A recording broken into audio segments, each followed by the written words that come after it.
There are two kinds of taxpayers who have unreported Social Security and Medicare taxes.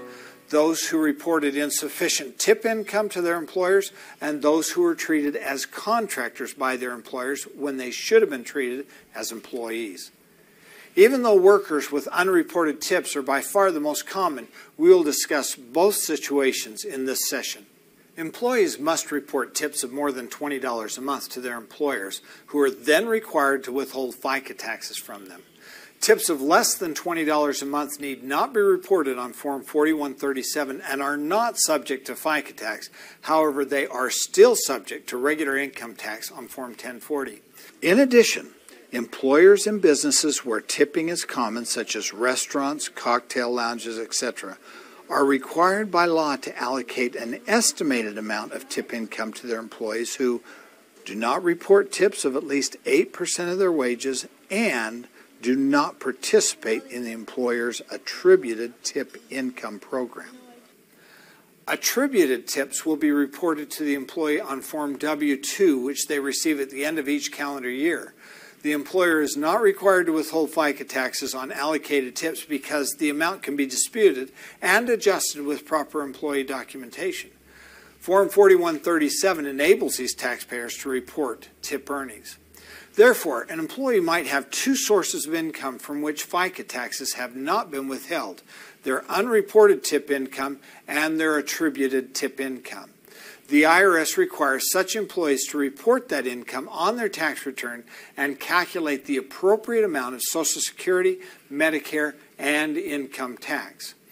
IRS Form 4137, Social Security and Medicare tax on unreported tip income, is the form taxpayers must use when they fit either of the two circumstances described before. A surprisingly high number of food and beverage servers have allocated tips reported by their employers. Don't be surprised when this issue comes up during tax season.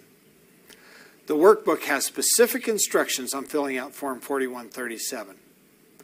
Let's discuss how to deal with taxpayers who are treated as independent contractors for tax purposes by their employers when they should have been treated as employees. This is significant because an employer should withhold payroll taxes, including Social Security and Medicare, from an employee's wages. In fact, often an employer will misclassify an employee as a contractor in order to avoid payroll taxes.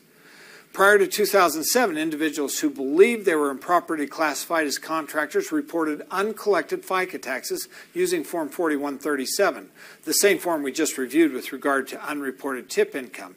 Now, however, a separate form is required for each of these circumstances. The new Form 8919, Uncollected Social Security and Medicare Tax on Wages, is not one you are likely to use very often as a professional tax preparer.